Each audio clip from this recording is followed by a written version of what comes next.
Oh, hi there. I heard you were wondering if the Abomination Vaults is the right adventure path for your Pathfinder group. Well, yes, it is. You're welcome.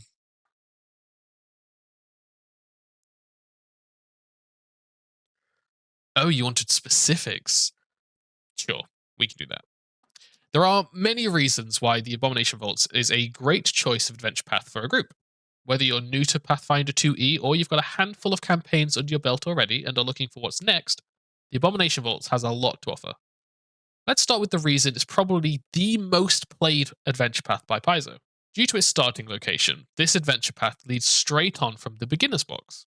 For those of you that don't know, the Beginner's Box is a very well written tutorial dungeon that teaches you all the basics in a lovely step by step process.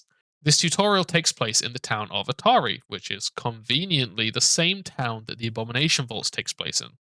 This allows you to run the tutorial dungeon, learn the rules, and then go straight into the juice of a full campaign without any awkward time skips or restarts. You can either have your players create their campaign characters for the beginner's box, allowing them to both learn the rules of the game and how to play their specific class, or you can use the pre-gen characters and run through the beginner's box and then let them design their own characters once they know a bit more about how to play. Another reason the Abomination Vaults is a great choice of adventure path is because it has a diverse array of interesting enemies spread across the 10 floors of this mega dungeon. Each floor has a different faction of enemies, as well as plenty of unique monsters and bosses to challenge your players. We've got gremlins that are trying to train giant insects like Pokemon, we've got undead librarian ghouls, we've got sassy double dealing devils, we've got Mr. Beaks. Your players will be forced to mix up their strategies if they want to survive and progress in this gauntlet of terrors. It is worth noting that as you get deeper into the Abomination Vaults, undead and aberrations will become the staple of these battles. It isn't all blood, violence, and horror, though. The Abomination Vaults AP has plenty of side quests and NPCs that will have your party regularly interacting and role playing with the kind hearted villagers of Atari. If you're willing to lay down some ground rules during session 0, having your players make natives to Atari will give them some great connections to the town and its residents, allowing for some really deep RP as they already know everybody and everybody already knows them. This is something I've done in my campaign, and it's made for some of the best RP that my group has ever done. There is a little strangeness with the multiple books nature of an AP, as you'll have NPCs that are seemingly side characters suddenly become important players in the story. So try to read ahead and make sure that you introduce these NPCs ahead of time. As for big bad end guys, the Abomination Vaults has more than just a simple final boss fight. You'll encounter the ruler of the Abomination Vaults multiple times, even potentially defeating her multiple times, but she won't stay gone for long, returning each time smarter with an understanding of how your players fight.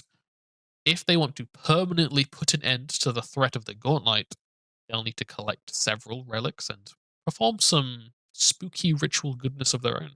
Now, despite this being an excellent choice of adventure path for new groups, that doesn't mean it's going to go easy on them. The Abomination Vaults is notorious in the community for being pretty damn deadly at times. I'm yet to hear of a group making it through without losing a few characters, most even encountering one or more TPKs. You can account for this by making your players comfortable with the idea of retreating and coming back later when they're better prepared. You can also instill a feeling of cooperation in them. Pathfinder 2e thrives on teamwork, and your characters are much more likely to survive if they help each other out and use teamwork in their battles. Like all Paizo adventure paths, the Abomination Vaults does come with an excellent player's guide, which can help your players build strong and useful characters. Going a bit deeper than the player guide, though, I would like to point out a few extra considerations for your party's composition. Firstly, traps are a regular occurrence, especially once you enter the dungeon proper, so ensuring you have someone who is trained in thievery is a must if you want to be able to deal with these traps. Second, haunts are used throughout the dungeon and often rely on religion as the relevant skill to deal with them. As such, clerics will be used for more than just keeping people alive. When it comes to classes, the player's guide recommends rogues, wizards, and bards, as well as any class that can handle itself in a fight. Alongside these options, I would personally recommend Thaumaturge as a really immersive class option that always has the right tools for the job and champion as a trusty method of handling the masses of undead that you'll be facing. Due to the difficulty of the AP, a cleric, a life oracle, or a forensic medicine investigator would go a long way for keeping your party alive. As for damage dealers, the Abomination Vaults does have a precision immunity occur pretty regularly throughout the dungeon. So I'd recommend maybe leaning more towards a fighter, a barbarian, a monk, or a gunslinger for that non-magical powerhouse damage. As for ancestries, the quaint medieval town feel makes it ideal for common ancestries to feel right at home. If you want your players to feel connected and part of the community, I'd suggest staying clear of rare ancestries. Uncommon options can work if the players give a backstory that ties them to the town and gives them a good establishing reason for being there. My group has 2 humans, a gnome, a kitsune, and a tengu, and they all feel like they belong. This combination of disturbing occult story, diverse challenging combat, and wholesome town adventures makes the Abomination Vaults a very well-rounded adventure path for those that are happy staying in one place and dealing with a single self-contained story. The AP runs your group from level 1 all the way up to level 11, leaving you with plenty of higher levels if you want to then transition to another story. So, there you have it. Does the Abomination Vault sound like an adventure path you'd run for your group? If you have already ran this adventure path, then leave a comment saying how it went for those that are considering it in the future. The best part of the tabletop RPG community is sharing our experiences after all. If you'd like a deeper look into this adventure path, I am releasing campaign diaries for my group's playthrough of the Abomination Vaults, so check them out if you want a shorter alternative to live play shows.